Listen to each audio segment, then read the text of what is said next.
But the really amazing thing about character is that if you're sincerely committed to making yourself into the person you want to be, you'll not only create those qualities, you'll strengthen them and recreate them in abundance, even as you're drawing on them every day of your life.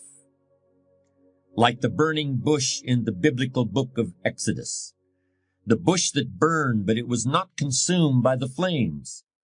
Character sustains itself and nurtures itself, even as it's being put to work and tested and challenged. When I began planning this program, I looked up the word character in the dictionary. I learned the origin of the word, and then I just sat there for a minute and realized that in this case, the origin of the word just about says it all. So I'm going to tell you where the word character comes from, and I'd hope it has as big an effect on you as it did on me. But first I want to just quickly mention the origins of another word that people often confuse with character, just to clarify the differences. That other word is charisma, and I think that it's often confused with character today. But charisma is really quite different. Charisma is derived from a Greek word meaning an ability to elicit favor in other people. It's a magnetic quality of personality that people respond to as if it were magic. Charisma is almost like a magic wand that confers power over others. But character has a very different origin. Character comes from a Greek word meaning chisel, or the mark left by a chisel. I'm going to repeat that because I think it's very important. Character is derived from the Greek word for chisel. And of course, a chisel is a sharp steel tool used for making a sculpture out of a hard or difficult material like granite or marble. And a chisel is also used for stripping away waste material from an object, stripping away stuff that might get in the way in order to get down to the essential thing, the thing that really matters.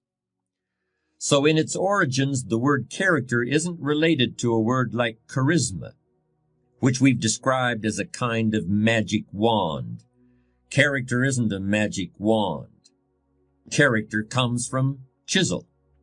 And I hope you'll remember that. You've got to chisel your character out of the raw material of yourself, just like a sculptor has to create a statue. The raw material is always there. Everything that happens to you, good or bad, is an opportunity for building your character. Let me point out another important distinction between character and charisma. You may have noticed it already. In both its definition and its derivation, character doesn't refer to other people. It doesn't refer to having power over other people or getting other people to follow you or gaining favor with other people. Character is something that you have and that you are. You could be marooned on a desert island and your character would still be important. In fact, it would likely be very important in that situation. But charisma wouldn't do you any good at all. Charisma requires the presence of others, while character is all about you. Character is the person you are after you've chiseled and have gotten past all the unnecessary material to what's underneath.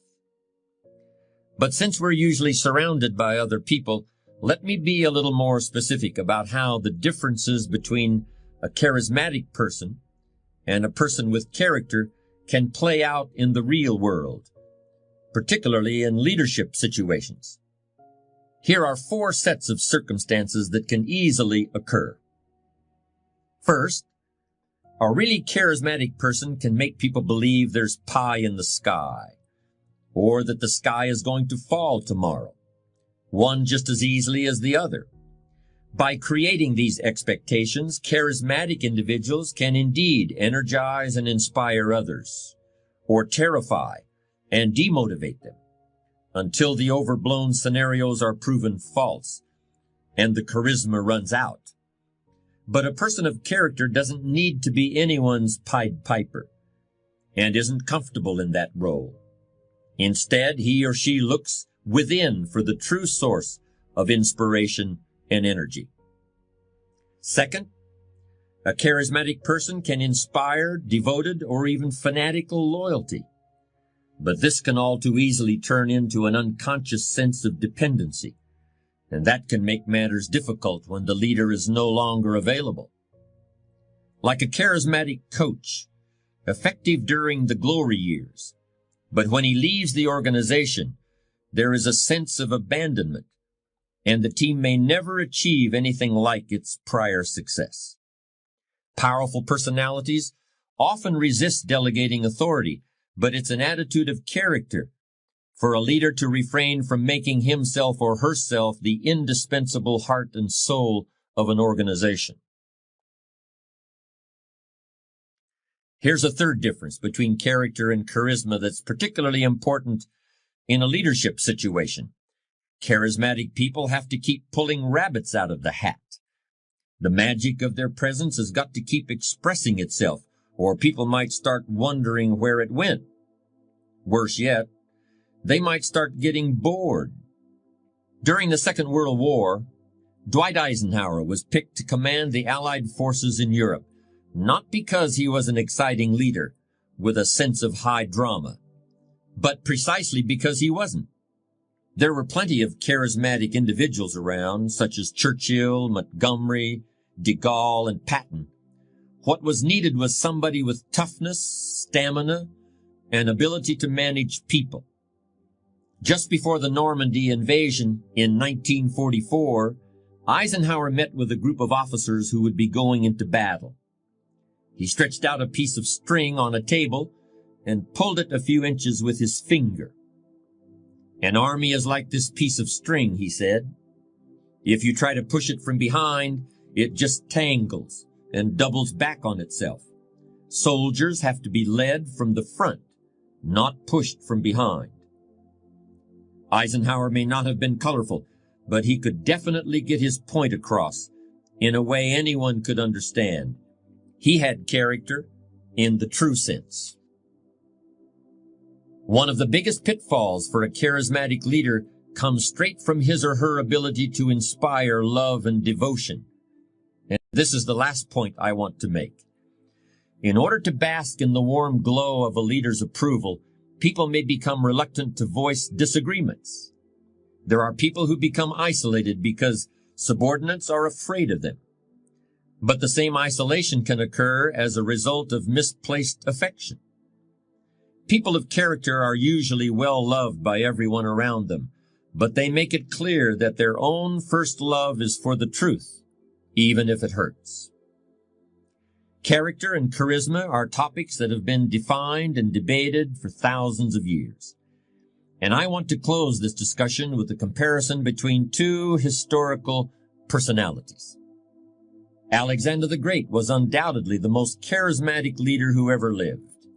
He lived only to the age of 33, but he personally led his armies into one victorious battle after another. First in Greece, then Persia, then Egypt, and finally India. It wasn't always easy, however. Alexander's willingness to put himself in danger, his gift for oratory, and his genius as a military tactician inspired fanatical loyalty from his troops. But even they grew weary after years of constant warfare. More than once, they threatened to mutiny and return to Greece. But until they reached the malaria-ridden jungles of India, Alexander was always able to rally them for one more battle. He believed that he was a god, and that his wars of conquest demonstrated his divine power to the rest of the world. When he died in the ancient city of Babylon, his body was transported across the desert to Egypt in a golden hearse drawn by scores of horses.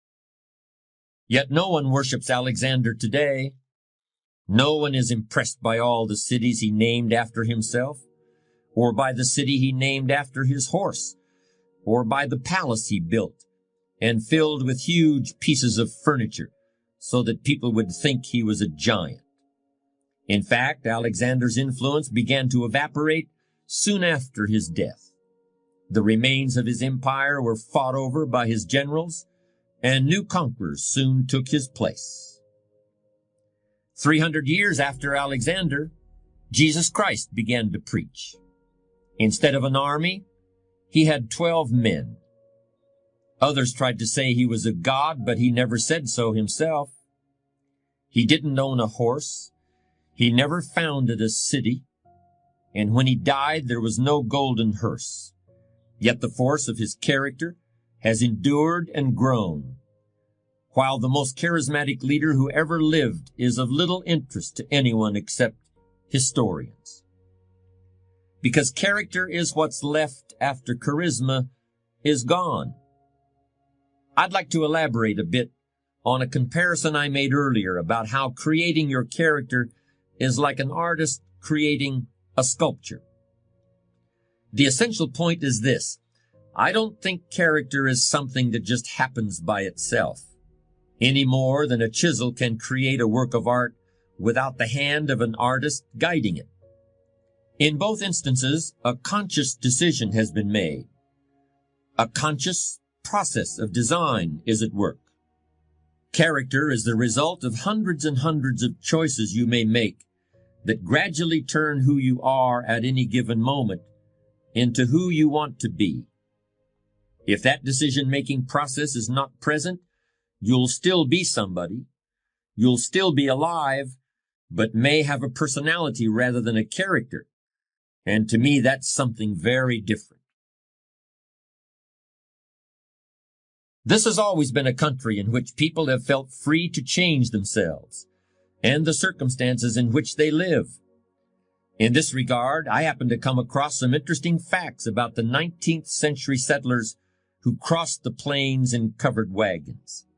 For the most part, these people were neither recent arrivals on our shores, nor were they facing any special economic difficulties. Instead, they were shopkeepers, farmers, and tradesmen who simply decided to make some big changes in their lives in the hope of finding something better, despite all the dangers and uncertainties. No one really knows why this great migration began, but I suspect it had something to do with our fundamental belief in individual freedom and the idea that if there's something better at the end of the rainbow, we have a responsibility to take advantage of it. That's the basis for our discussion of character in this program.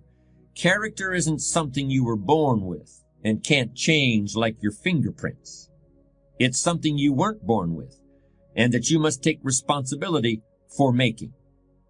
You may not be able to cross the Rocky Mountains in a covered wagon, but you can still create a better life for yourself by crossing the mountains of your soul, and that may be even a greater challenge. There used to be a joke about football teams that lost every game. The coach would say, "Well, we built a lot of character this year, didn't we?" As if character is something that you settle for when you haven't achieved what you really wanted. Or as if character is something that automatically develops in you as a result of adversity. I don't buy that.